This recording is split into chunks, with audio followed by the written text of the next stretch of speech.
Hello friend, cooking રેસિપીસમાં તમારું સ્વાગત છે। આજે આપણે બનાવીશું ઇન્સ્ટન્ટ એવા મિક્સ દાળના ઢોસા।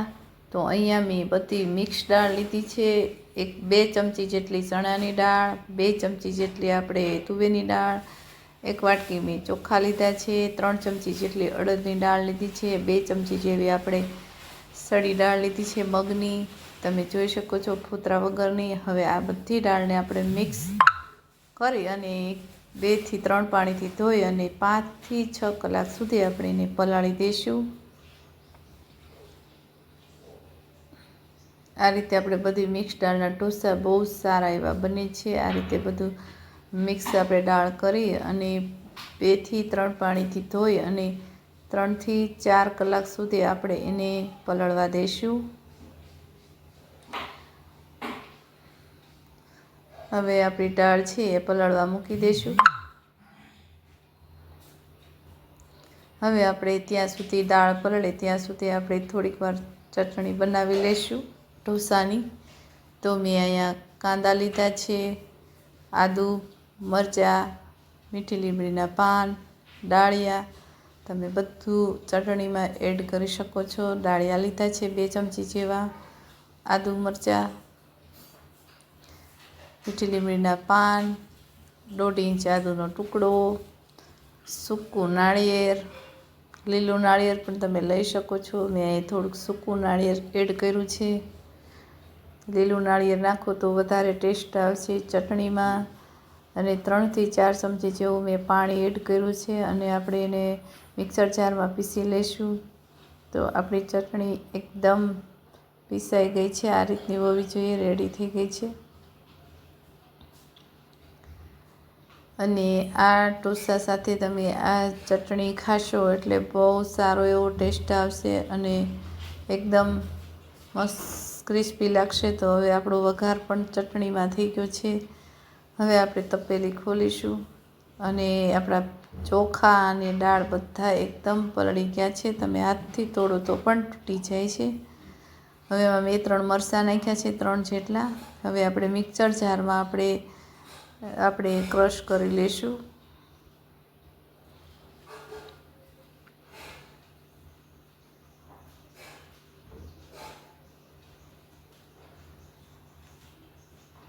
હવે આપણી બધી દાળ મિક્સ છે એ બધી પીસાઈ ગઈ છે અને બેટર આવું એકદમ ચીકણું હોવું જોઈએ, કરકરું કે દરદરું રાખવાનું નથી, આ રીતનું બેટર હોવું જોઈએ।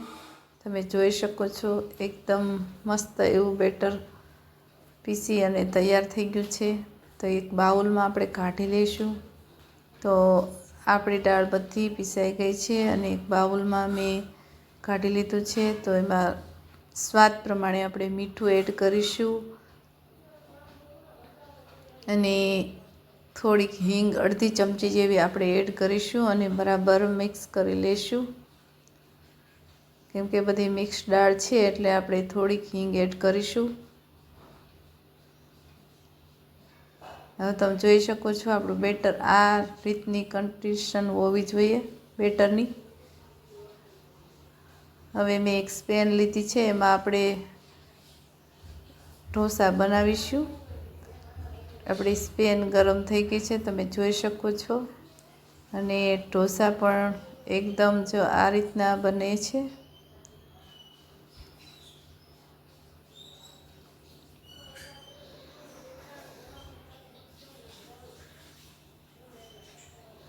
અને આ રીતે બનાવશો તો એકદમ ઢોસા એવા ટેસ્ટી અને સારા એવા બને છે।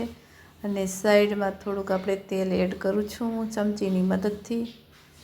તો આપણો ઢોસો છે એ જલ્દી ઉસકી જાય છે અને ઢોસો પણ એકદમ સારો એવો બને છે ટેસ્ટમાં। અને હવે ઉપરથી થોડુંક હું ઘી એડ કરીશ આ રીતનું। તો ઢોસામાં બહુ સારો એવો ટેસ્ટ આવે છે ઘી એડ કરવાથી। આ રીતે તમારે આખા ઢોસામાં પાથરી લેવાનું છે। હવે એને આપણે શેકવા દઈશું બરાબર।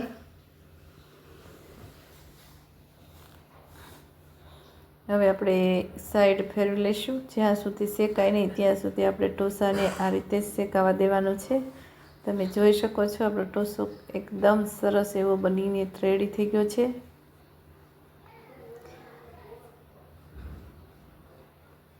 હવે એક સર્વિંગ પ્લેટમાં આપણે કાઢી લઈશું ઢોસાને। હવે આપણે બીજો પણ એ રીતે જ બનાવી લઈશું।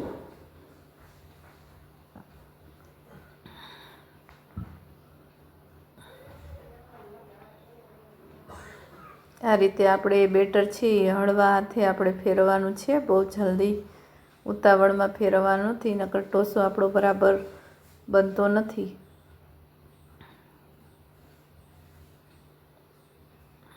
અને ઢોસા આ જરૂરથી તમે બનાવજો। આ ઢોસા બાળકોથી લઈ મોટાને બધાને બહુ જ ભાવે છે।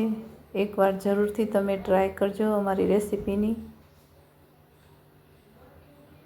અને સવારના નાસ્તામાં આ ઢોસા બહુ સારા એવા લાગે છે। તમે ચટણી સાથે અથવા તો ચા સાથે પણ સર્વ કરી શકો છો આ ઢોસાને, એટલા સરસ આ ઢોસા બને છે। આ રીતે આપણે ઘી ઉપરથી ગાર્નિશ કરી લઈશું। પછી આપણે કોથમીર અને ડુંગળીના ઝીણી ઝીણી સ્લાઇડ છે એ આપણે એડ કરી લઈશું। આ રીતે તમારે ગાર્નિશ કરી લેવાનું છે ઉપરથી ઢોસાને, અને એકદમ ક્રિસ્પી થાય ત્યાં સુધી આપણે શેકાવા દેવાનું છે। અને ઉપરથી લાલ મરચું પાવડર અથવા તો તમે પાઉંભાજીનો મસાલો પણ ઉપરથી એડ કરી શકો છો, અથવા તો ચાટ મસાલો હોય તમારી પાસે તો તમે પણ એ પણ એડ કરી શકો છો। તો મેં જો ચાટ મસાલો ઉપરથી એડ કરું છું, એનો ટેસ્ટ બહુ સારો એવો આવે છે, ખાટો મીઠો, અને ઢોસો આપણો એકદમ શ્રેષ્ઠ ચટણી સાથે બહુ ટેસ્ટ સારો આવે છે। તો તમે આવી રીતે ઢોસો બનાવશો તો જરૂરથી તમારા ઢોસા એકદમ સારા અને ક્રિસ્પી એવા બને છે, અને બહુ ટેસ્ટ સારો આવે છે। તમે જોઈ શકો છો કેટલો સરસ આપણો ઢોસો છે એ બનીને રેડી થઈ ગયો છે। તો આ રીતે આપણે બધા ઢોસા ઉતારી લેશું।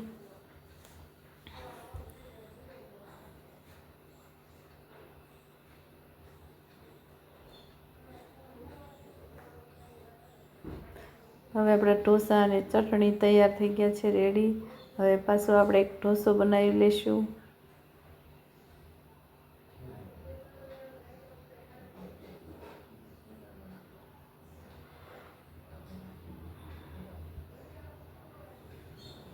આ રીતે તમે બનાવશો તો જરૂરથી સારા એવા ઢોસા બનશે। તો અમારી રેસીપી સારી લાગી હોય તો વિડીયોને લાઇક કરજો, શેર કરજો, અને સબસ્ક્રાઈબ કરવાનું ભૂલશો નહીં। બેલ આઇકન પ્રેસ કરશો એટલે નવી નવી રેસીપીના નોટિફિકેશન તમને જોવા મળશે। Thank you for watching.